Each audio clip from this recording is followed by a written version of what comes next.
Vamos lá, galerinha do primeiro ano do Monteiro, vamos para mais uma aula aí do começo do quarto bimestre, beleza? Essa aula, pessoal, ela será trabalhada com vocês amanhã na nossa, que no caso vocês vão receber o vídeo só amanhã, que no caso é quarta-feira.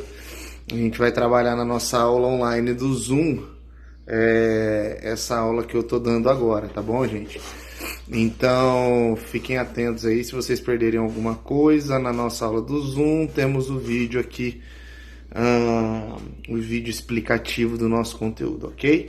O nosso conteúdo aqui, ele começa lá no capítulo 15, na expansão marítima e no absolutismo, né? Expansão marítima e absolutismo monárquico, ok? Então vamos lá, pessoal. Expansão marítima e absolutismo, pessoal. Nós vamos observar que esse processo que vai acontecer, ele vai surgir pós-fim do feudalismo, ok? Esse processo pós-fim do feudalismo. Deixa eu tirar aqui o som. Aí.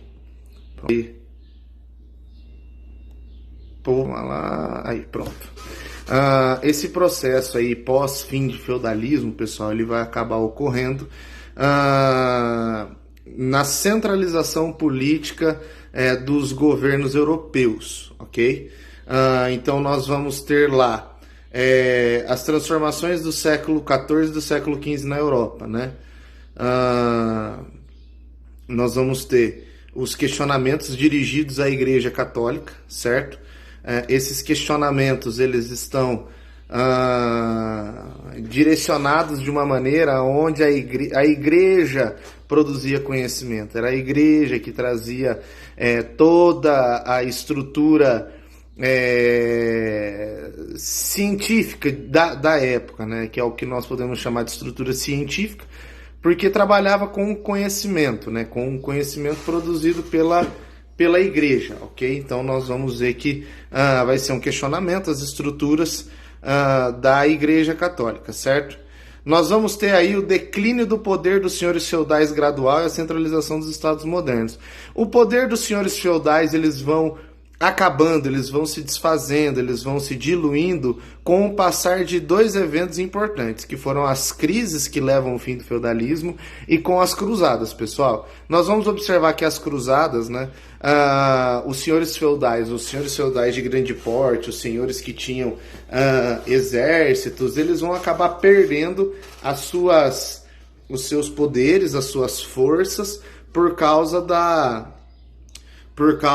que eles vão começar a frequentar as cruzadas. E as cruzadas não vão levar a nada, né? As cruzadas só vai fazer os senhores feudais perder os seus exércitos, perder ali o que eles tinham, e vai acabar fazendo com que eles perdessem tudo, literalmente falando, em termos de estrutura de poder e tal, certo? E nós vamos observar também que o outro fato são as crises que levam ao fim do feudalismo, né? Que é a Grande Fome, a Peste Negra e a Guerra dos 100 Anos, certo? A Grande Fome, a Peste Negra e a Guerra dos 100 Anos, pessoal, então, são coisas que vão acontecendo nos seus respectivos setores, político, econômico, social, que vão aí colaborando com o desfalecimento desse poder, dessa estrutura feudal, que era uma estrutura descentralizada, né? Cada senhor feudal tinha o seu poder, e consequência, nós vamos observar aí que eles vão acabar, então, devolvendo, né, digamos assim, a sua parcela de poder, a sua estrutura de terras para os senhores de engenho, ok? Ou para o rei, perdão. Estou com o senhor de engenho aqui que eu estava dando uma outra aula sobre colonização, perdão a fala, mas aos reis, ok? Nós vamos ter também o surgimento do renascimento comercial e urbano, certo? Deixa eu abrir essa janela aqui que tá um calor insuportável.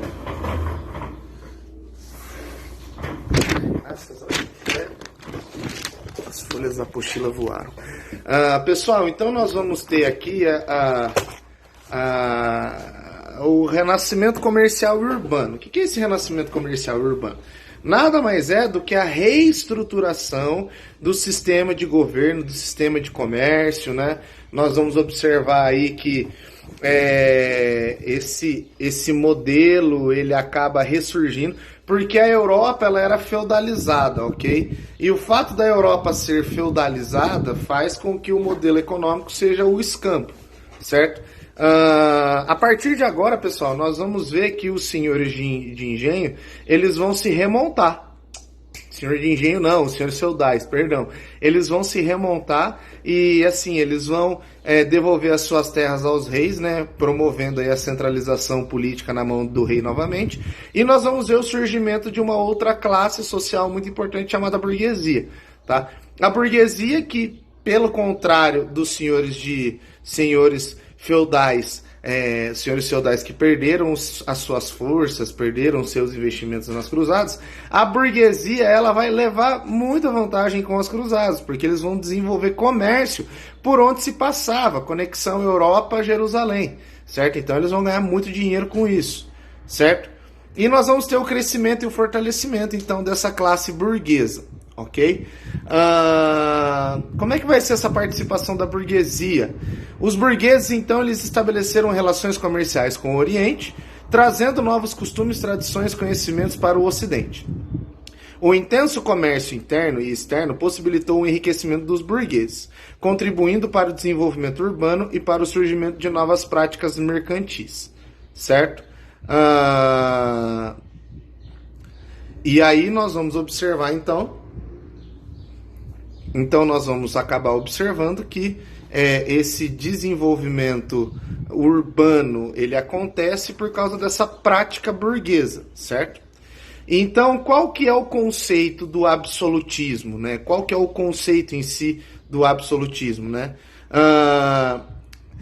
Na origem, né, o termo significa poder ilimitado e arbitrário, ou seja, esses monarcas, eles tinham poderes supremos e eles eram completamente arbitrários, eles eram juízes, eles mandavam e tudo acontecia por causa deles, o sistema em si girava em torno desse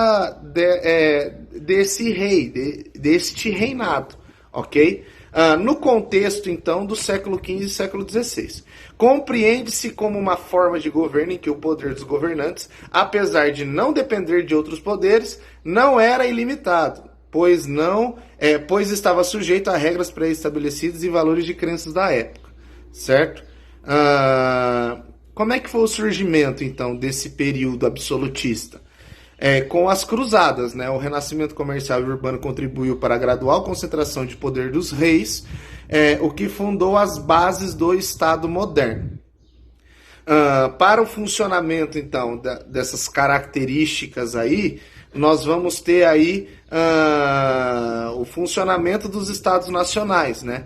Era preciso existir um forte aparato militar, um complexo sistema administrativo com leis e impostos, além de um grande fluxo de riquezas. Então, para que o absolutismo ele se estruturasse dentro de uma porção que desse resultados, nós vamos observar então que era necessária essa circulação de riqueza. É nessa que entra a burguesia, tá bom, pessoal? Porque nós vamos ver que os reinados eles vão fazer uma aliança com a burguesia, né? A burguesia financiava os exércitos dos reis e, em contrapartida, os reis eles criavam um único sistema de pesos e medidas, moeda nacional, que favorecia a burguesia, né? Nós temos alguns teóricos do absolutismo, né?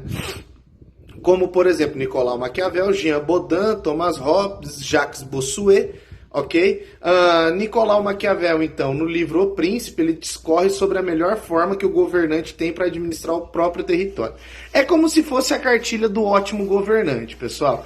E pasmem vocês, nós vamos ver que as ideias de Maquiavel elas são utilizadas na política até hoje, certo? Eles são utilizados na política até hoje. Então nós vamos ver estruturas de governo baseadas em termos de Maquiavel até hoje. Como, por exemplo, eu vou discorrer mais sobre isso na nossa aula do Zoom, mas o Nicolau Maquiavel ele defendia um monarca de peso, de mão.